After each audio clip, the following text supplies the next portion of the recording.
রাখার জন্য, এটা মানুষ বুঝে গেছে। একটা দলকে এখনো দেখা বাকি আছে, সেটা জামাত ইসলাম, আর আমাকে দেখা বাকি আছে। ওনারা এখনই দেখেছে দেশের মানুষ আমাকে বলে অনেকে, ভাই আপনি তো নির্বাচিত হন নাই, আপনাকে আমরা নির্বাচিত করে তার আগে যে পরিমাণ কাজ করছেন, তা আপনি নির্বাচিত হলে তো আমার জন্য আরো অনেক বেশি উপকার হবে। আমি তো ইনশাআল্লাহ ভাই দোয়া করেন, আমরা সেই কাজটি করব। সেই হিসেবে আমি মনে করি শক্ত প্রতিদ্বন্দ্বী বলতে কিছু নেই, ইনশাআল্লাহ জনগণই হলো আমাদের শক্তি, জনগণকে সাথে নিয়ে আমরা বিজয়ী হব ইনশাআল্লাহ। দ্বিতীয় যে বিষয়টি বলেছেন সেটি হলো পেয়ার পদ্ধতি। এটা বর্তমান বিশ্বে প্রায় ৯৭টা দেশে এই পেয়ার পদ্ধতি চালু আছে, খুবই জনপ্রিয় একটা পদ্ধতি। এই পদ্ধতি চালু হলে কয়েকটা সুবিধা আছে, প্রত্যেকটা পদ্ধতির একটা ডিমেরিটস আছে, ছোটখাটো ডিমেরিট, কিন্তু যেখানে মেরিটস বেশি থাকে সেটাকে গ্রহণ করে মানুষ। তো মেরিটস কি দেখুন, আজকে যে পদ্ধতির ইলেকশনটা হয়, সেই পদ্ধতি ইলেকশন হলে কি হয়, স্থানীয়ভাবে পেশি শক্তির ব্যবহার করে, কালো টাকার ব্যবহার হয়, কেন্দ্র দখল হয়, ভোট কেন্দ্র দখল হয়, কারণ জিততেই হবে উনাকে। উনি কোটি কোটি টাকা খরচ করে, সে যোগ্য হোক আর যাই হোক, ও তো টাকা দিয়ে মনোনয়ন কিনে ফেলে, কিনে নিয়ে মানুষের কাছে আসে, মানুষকে যে কোনো ভাবে ও টাকা দিয়ে কনভিন্স করে সে জিততে চায়। যখন স্বাভাবিক জিততে পারে না, তখন সে পেশি শক্তির ব্যবহার করে ভোট কেন্দ্র দখল করে। যদি ক্যান্ডিডেট না থাকে, প্রার্থী না থাকে, দল প্রতীক হবে হলো নির্বাচন। তো সুতরাং কেউই তো আর ব্যক্তি হিসেবে তো আর এই ইনভেস্ট করবে না, টাকার ইনভেস্ট করবে না, পেশি শক্তির ব্যবহার হবে না, ভোট কেন্দ্র দখল হবে না। একটা।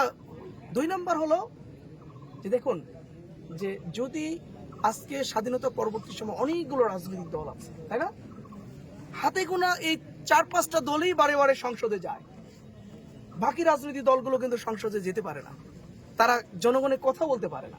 তারাও তো এদেশের রাজনীতি করে দীর্ঘ সময় নিয়ে, অনেক ভালো ভালো রাজনীতিবিদরা আছে, তারা কথা বলতে পারে। এখন তাদেরকে যদি সংসদে যাওয়ার সুযোগ তারা যদি পেয়ে যায় পেয়ার সিস্টেমের মাধ্যমে, আনুপাতিক ভোটের মাধ্যমে, তাহলে শক্তিশালী সংসদ হবে।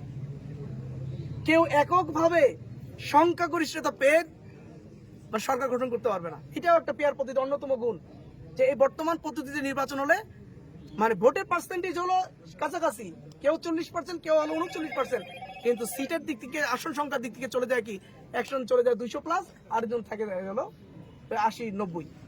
তার মানে মানুষের মতামতের প্রতিফলনটা ঘটে না। আর একটা দল যখন সংখ্যাগরিষ্ঠতা নিয়ে যখন ক্ষমতায় চলে যায়, সে সংবিধান চেঞ্জ করে ফেলে, নিজের মতো করে সংবিধান তৈরি করে, নিজের মতো করে সে কাটছাট করে দেশ পরিচালনা করে। এতে করে ফেসিবাদ হওয়ার, স্বৈরতান্ত্রিক হওয়ার একটা সুযোগ তৈরি হয়ে যায়। এই জন্য আমরা বলেছি যে পেয়ার পদ্ধতিতে নির্বাচন হলে কেউ একক সংখ্যাগরিষ্ঠতা পাবে না, বিরোধী দল শক্তিশালী হবে, সংসদ শক্তিশালী হবে, রাষ্ট্র কাঠামোটা শক্তিশালী হবে। এই জন্যই মূলত পেয়ার পদ্ধতিটার ব্যাপারে আমরা জোর দাবি জানাই। শুধু আমরা না, বিএনপি সহ 3টা দল বাদ দিয়ে বাকি সব দল পেয়ার পদ্ধতির পক্ষে। কেন? অজানা কারণে তাদের কি আশঙ্কা আমি বুঝতে পারি না, যে জিততে পারবে না, সরকার গঠন করতে পারবে না, এই ধরনের একটা আশঙ্কা তৈরি হয়েছে তাদের মধ্যে, যে কোনো মূল্যে ক্ষমতায় যেতে হবে। এই জন্য পেয়ার পদ্ধতি তারা চায় না। আমরা এই জনপ্রিয় পদ্ধতিটা এবার প্রতিষ্ঠিত করার মধ্য দিয়ে আমরা এবার সুন্দর একটা নির্বাচন দেখতে চাই। এই দেখুন, মমতাজের মতো মহিলারা এখন এমপি নির্বাচিত হয় ওইটার কারণে, পেয়ার পদ্ধতি না থাকার কারণে। আরেকটা জিনিস হলো মনে রাখতে হবে, দেখেন এই যে লোকাল গভর্নমেন্টের যে কাজগুলো, আজকের একজন এমপির কাজ কি বলেন? একজন এমপির কাজ হলো, তিনি হলো আইন প্রণেতা। তিনি সংসদে বসে দেশের মানুষের জন্য আইন তৈরি করবেন, মানুষের উপযোগী তারা ওখানে নতুন নতুন আইন তৈরি করবেন। আর লোকাল গভর্নমেন্টের কাজ হলো এই চেয়ারম্যান, মেম্বার, তারপর উপদেষ্টা, এদের কাজ হলো জনগণের ডেভেলপমেন্ট কাজগুলো করা। কিন্তু আজ কি হচ্ছে, একজন এমপি সে ওই সংসদে আইন প্রণয়নের তো দূরের কথা, ওই কাজটা বুঝেই না সে। মমতাজের মতো একজন মানে গায়িকা, সে যদি হয় এমপি, সে আইন বুঝে? সে কি আইন পাস করবে? যার কারণে সে কাজ করে কোথায় গিয়ে ওই চেয়ারম্যানের কাজগুলো করে, উপজেলা চেয়ারম্যানের কাজগুলো করে, যেটা ওর কাজ না। তো পেয়ার পদ্ধতিতে ইলেকশন হলে যেটা হবে, যে যত পার্সেন্টেজ পাবে সেই পার্সেন্টেজ অনুযায়ী যার আসন সংখ্যা যত হবে, সলিড লোকগুলো এই জায়গায় আসবে। দলগুলো বলে দেবে আমরা এমন শিক্ষিত যোগ্য মানুষদেরকে এমপি বানাতে চাই, মানে এমপি হিসেবে করতে চাই, যারা হলো আইন প্রণেতা হিসেবে কাজ করবে, সংসদে ভালো ভূমিকা রাখবে, আর সমস্ত ডেভেলপমেন্ট কাজগুলো চলে যাবে হলো লোকাল গভর্নমেন্টের কাছে। মানুষের মূল প্রতিনিধি হবে হলো চেয়ারম্যান, উপজেলা চেয়ারম্যান, যারা তারাই কাজ করবে, জনগণের কাজ করবে। আমরা হলো জনগণের জন্য নতুন বাংলাদেশের নতুন নতুন কিছু কাজ করবো। এই জন্য আমরা পিয়ার পদ্ধতির পক্ষে আমরা কথা বলছি। বিএনপি যদি আর কি এটা মেনে না নেয় পিয়ার পদ্ধতি নির্বাচনটা, জামাত কি মানে তার শেষ পর্যন্ত এমপি সিস্টেমে নির্বাচনে যুক্ত হবে, না এটা নিয়ে জোরালো কোনো ভূমিকা রাখার চেষ্টা? আমরা জোরালো ভূমিকা রাখছি, আগামী দিনও রাখবো। আমরা চাই ঐক্যমত।